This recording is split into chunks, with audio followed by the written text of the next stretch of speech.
The question of the origin of human consciousness seems to have been studied for a long time, but nevertheless there are white spots here. First of all, they consist in the fact that it is difficult to determine exactly when consciousness appears in a person, since the person himself cannot yet report it.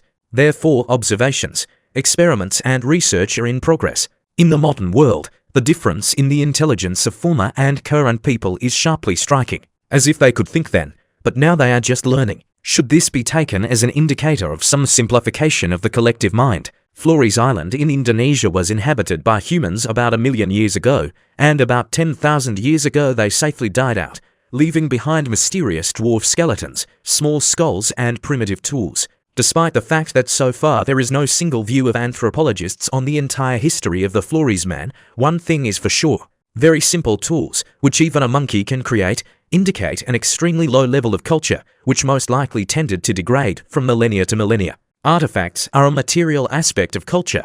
They are an objective marker of its quality. The more complex the finds, the higher the level of culture. An anthropologist can endlessly give examples of how certain civilizations have degraded under the pressure of the coming crises, climatic, economic, or political. Civilizations degraded, knowledge and technology were lost, and people fell back in their mental development. And if Homo floresiensis took several 100,000 years to reduce the volume of its brain 3 times, saying goodbye to the mind forever and putting an end to the evolution of its species, then cultural regression allows Homo sapiens to quickly simplify, while maintaining the same brain volume. We know about the cultural superiority of sapiens over Neanderthals, as numerous artifacts testify to this. For example, musical instruments. Sapiens had them, but their existence among Neanderthals has not yet been confirmed. Different levels of culture, different quality of consciousness. Is it possible to use a similar approach to analyze current trends? Definitely. And to assess the current dynamics, both artifacts and direct reference to popular culture can help us. Let's not go too far and compare the popular music of the Bach era with modern pop.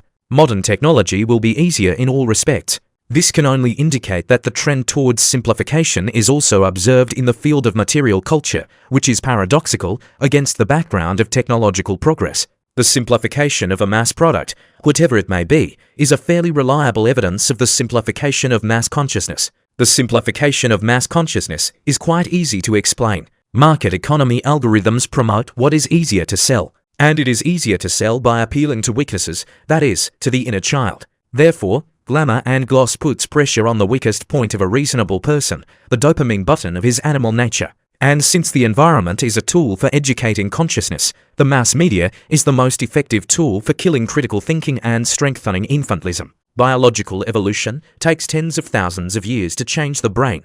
It only takes years for cultural evolution to change consciousness. The great Epicurus once said if you want to be unhappy, do what everyone else is doing. Today we live in an amazing era, when a global in scale and monstrous in content social experiment is being staged before our eyes, the essence of which is to simplify a person as much as possible using mass propaganda to exploit him more effectively. This era is an era of great learning and very significant conclusions. All over the world, the development of consciousness was slow and took many centuries before people reached the modern level. This process is not yet complete, as many aspects of the human mind remain hidden. The concept of the psyche does not coincide with consciousness and its content. Those who deny the existence of the unconscious assume that our current knowledge of the psyche is exhaustive. However, this belief is erroneous, as is the idea of a complete knowledge of the laws of the universe. The psyche is a part of nature, and its secrets are just as vast. Therefore, we cannot define either the psyche or the nature, but can only describe their functions and features.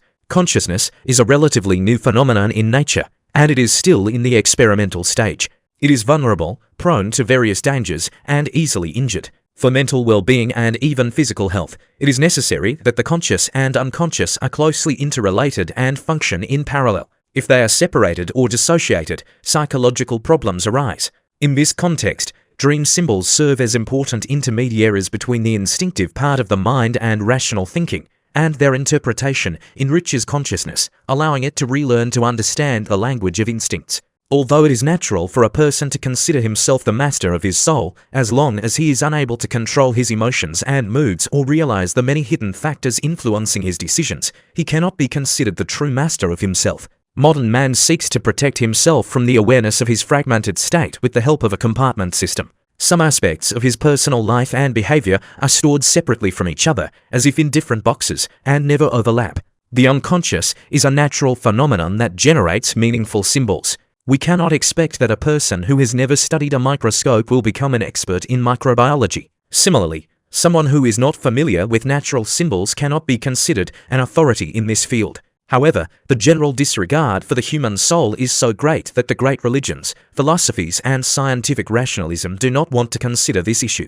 In general, it is an obvious mistake to rely on ready-made systematic guides for interpreting dreams, as if you can just open a reference book and find the right symbol. After all, not a single symbol of a dream can be separated from the person who dreamed it, and not a single dream has a definite or unambiguous meaning. Each person is so unique in how his unconscious complements or compensates for his conscious mind that it is impossible to be sure how possible it is to classify dreams and their symbols. Just as the human body is a complex of organs, each with a long evolutionary history, we should expect the mind to be organized in a similar way. The mind cannot be a product without a history, nor can the body in which it exists. The mind creates itself by consciously referring to the past through language and other cultural traditions.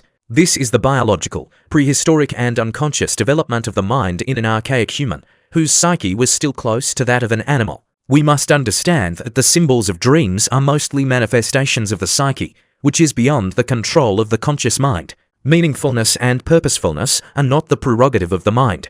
They operate in all living nature. There is no fundamental difference between organic and mental development.